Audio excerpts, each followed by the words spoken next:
Assalamualaikum warahmatullahi wabarakatuh. Waalaikumsalam warahmatullahi wabarakatuh. Di sini kami akan mempresentasikan hasil diskusi kami yang berjudul tentang kalimat majemuk dan kalimat efektif.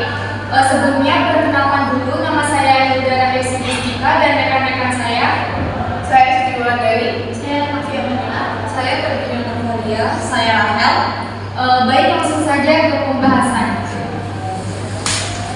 Poin yang akan dibahas: pertama, kalimat majemuk; kedua, kalimat efektif; ketiga, perbandingan antara kalimat majemuk dan kalimat efektif; keempat, cara penerapan kalimat majemuk dan kalimat efektif dalam penulisan.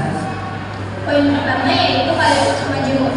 Pengertian kalimat majemuk yaitu adalah kalimat yang mempunyai dua pola atau lebih sebagai hasil penggabungan atau perluasan. Contoh dari kalimat majemuk yaitu Puspitek terletak di Serpong, sedangkan PT Dirgantara Indonesia terletak di Bandung. Struktur dari kalimat majemuk ada tiga, yaitu satu, pola kalimat majemuk setara; dua, pola kalimat majemuk bertingkat; tiga, pola kalimat majemuk campuran. Penggunaan kata penghubung dalam kalimat majemuk. Satu, penggunaan kata penghubung dalam kalimat majemuk setara yaitu dan, serta, tetapi, sedangkan, melainkan, lalu, kemudian, atau, apakah, ketika, sebelum, lagi pula, karena, sehingga, akibatnya, dan lain sebagainya. Dua, penggunaan kata penghubung dalam kalimat majemuk bertingkat yaitu meskipun, walaupun, supaya, agar, karena, sebab, sehingga, maka, ketika, dan lain sebagainya. Fungsi-fungsi kalimat majemuk ada lima. Satu, memperjelas makna; dua, meningkatkan kerumitan; tiga, menunjukkan hubungan antar klausa; empat, menghasilkan variasi kalimat; lima, menghemat kata. Poin kedua, kalimat efektif.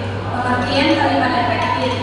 Kalimat efektif ialah kalimat yang memiliki kemampuan untuk menimbulkan kembali gagasan-gagasan pada pikiran pendengar atau pembaca, seperti apa yang ada dalam pikiran pembaca atau penulis.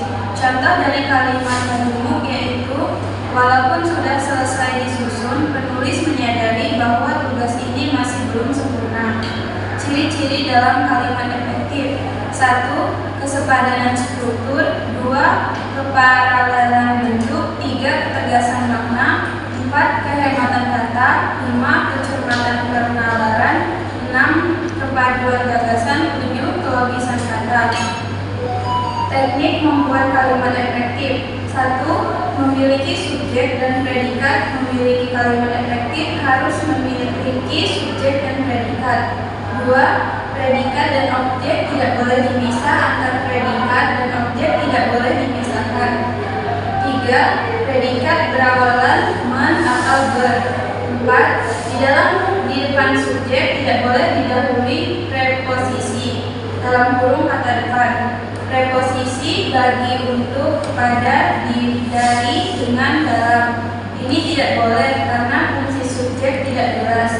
5. Menggunakan EYD dan tidak dipengaruhi kalimat daerah. 6. Tidak menggunakan penanda, jamak, dan kata ulang. 7. Tidak menggunakan kalimat ambigu. 8. Tidak menggunakan kata yang sama artinya dua kali. Baik, langsung saja ada perbandingan dan hubungan ketertarikan antara kalimat majemuk dan kalimat efektif.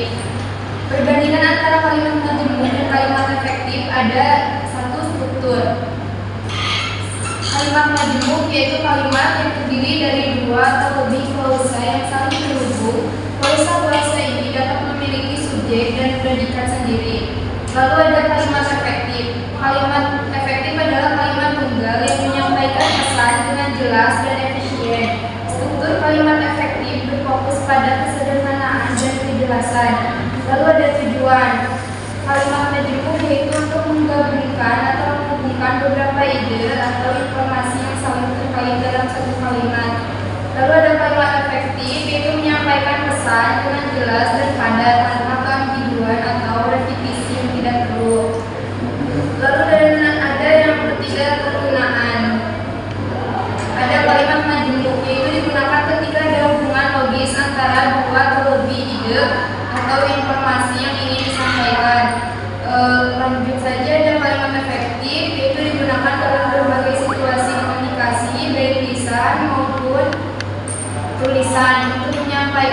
penjelasan dengan tepat, jelas, dan mudah dipahami oleh pembaca atau pendengar.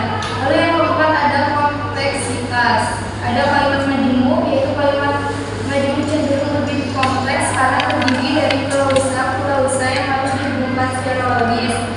Dan ada kalimat efektif, yaitu kalimat efektif cenderung lebih sederhana karena tujuannya adalah menyampaikan pesan dengan cara yang ringkas dan mudah dipahami.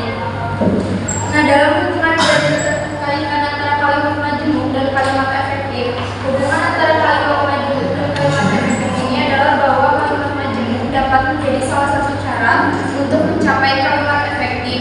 Dengan menggunakan kalimat majemuk, kita dapat menggabungkan beberapa ide atau informasi yang saling terkait dalam satu kalimat. Hal ini dapat menghindari repetisi dan menjadikan kalimat lebih padat atau ringkas. Nah, poin keempat, menerapkan kalimat majemuk dan kalimat efektif dalam penulisan. Nah, yang pertama itu ada strategi dan teknik penulisan yang dapat digunakan untuk menghasilkan kalimat majemuk yang efektif. 1. Memilih penghubung yang tepat. 2. Menggunakan variasi struktur kalimat. 3. Menggunakan urutan klausa yang logis. 4. Menggunakan kata sambung atau konjungsi yang menjembatani hubungan ide. Yang kelima, menerapkan paralelisme. Yang keenam, menghindari repetisi yang tidak perlu. Nah, ada juga efek dan keuntungan dari penggunaan kalimat majemuk dalam dan kalimat efektif dalam penulisan. Yang pertama, peningkatan kejelasan dan pemahaman. Yang kedua, penekanan pada informasi penting. Yang ketiga, keefisienan dalam penggunaan kata. Yang keempat, keterbacaan yang baik. Yang kelima, varian dan variasi dalam penulisan. Yang keenam, efektivitas komunikasi. Kesimpulan, kalimat majemuk adalah bahwa kalimat majemuk terdiri dari dua atau lebih klausa yang saling berhubungan dalam satu kalimat. Kalimat majemuk digunakan untuk menyampaikan informasi yang lebih kompleks dan berhubungan baik. Penting untuk memahami jenis-jenis kalimat majemuk seperti kalimat majemuk setara, kalimat majemuk berdekat, dan kalimat majemuk campuran. Sementara itu, kalimat efektif adalah bahwa kalimat efektif mampu menyampaikan pesan dengan jelas dan tepat tanpa mengandung ambiguitas atau kebingungan. Kalimat efektif menggunakan kata-kata yang tepat, struktur yang teratur, dan tata bahasa yang benar untuk memastikan komunikasi yang efektif.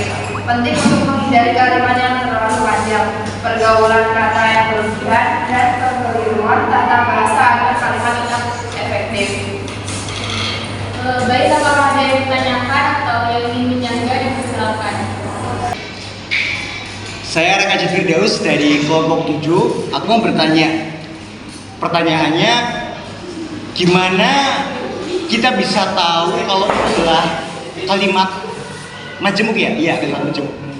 Ya, gitu aja pertanyaannya. Silakan. Saya mau bertanya. Saya Siva dari kelompok 6 yang bertanya. Apa sih yang menyebabkan suatu kalimat menjadi kalimat yang tidak efektif?